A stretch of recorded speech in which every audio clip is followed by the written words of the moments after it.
The Pot of Gold, or the Venomous Serpent. This Buddhist tale teaches a profound truth. Gold is not poisonous, but a greedy mind turns it into venom. The Buddha often compared uncontrolled desire to a serpent whose bite brings fear, turmoil, and destruction. Only those with wisdom and virtue can handle wealth without being harmed by it.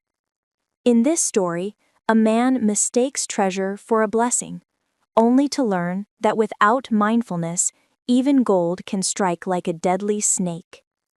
When the Buddha still walked the earth, he once journeyed with two of his distinguished disciples, Venerable Ānanda and Venerable Ānanda-Ḍa. They descended from Vulture Peak and walked toward the royal capital to receive alms. As they traveled along a rugged mountain path, they passed a steep landslide slope. Suddenly, the Buddha stopped. Hidden among thick, tangled grass, something glimmered faintly. A sealed clay jar sat half-buried under dust, its surface glowing softly with a warm golden light. Pointing toward it, the Buddha said calmly, "Ānanda, Ānanda-Ḍa, do you see that? It is a venomous serpent." Ānanda bowed respectfully. "Yes, Blessed One. Truly, it is a dangerous and deadly creature." Nearby, a woodcutter had been gathering firewood. Hearing their words, he became curious. A venomous creature, he wondered?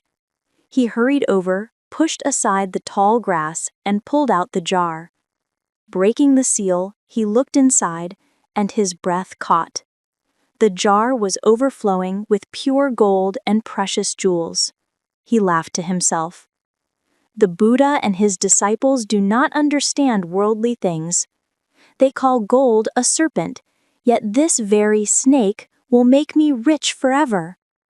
Overwhelmed with joy, he shouted, "May this venomous snake bite me, my parents, my wife, my children, and all my relatives again and again. I will feel no pain at all." He carried the treasure home in secret. Soon, the woodcutter's life transformed completely.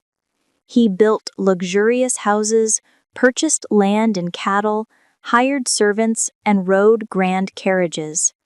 His neighbors were stunned. How could a poor woodcutter become wealthy overnight? Rumors spread quickly and eventually reached King Ajasattu. Suspicious that royal treasure had been stolen, the king sent envoys to question him. "Did you take treasure hidden in the royal treasury?" they demanded. Terrified, the woodcutter stammered, I am wealthy because I am wealthy. I took nothing from the king." His nervous answers only deepened their suspicions. He was brought before the king. Still trembling, he gave the same confused replies. Believing him guilty, the king ordered, "Confiscate his wealth. Execute him and his entire household." The woodcutter was bound in chains and dragged toward his execution. On the way, he broke down in tears and cried out, "Venerable Ānanda, it truly is a venomous serpent. The snake is biting me and my whole family now." According to King Ajasattu's law, which respected the Dharma, any unusual cry during an execution must be reported immediately. Hearing him call out to Ānanda repeatedly, the guards stopped and returned to the palace. Sensing something strange, the king summoned him once more. This time, overwhelmed with fear and regret, the woodcutter told the entire truth: the glowing jar, the treasure, and the Buddha's warning he had ignored.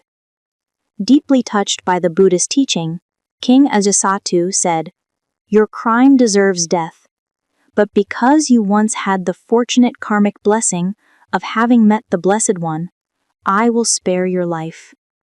Take back your family, your property, and your wealth. From this day forward, transform your heart, practice virtuous deeds, and make offerings to the Triple Gem." His chains were removed. He collapsed to the ground in gratitude. From that day on, the woodcutter devoted himself to charity, generosity, and supporting the Sangha. Through sincere practice and a purified mind, he eventually attained liberation. Moral of the story: we must master wealth and never let wealth master us. Gold is harmless, but greed, like a venomous serpent, can destroy a person, their family, and everyone around them.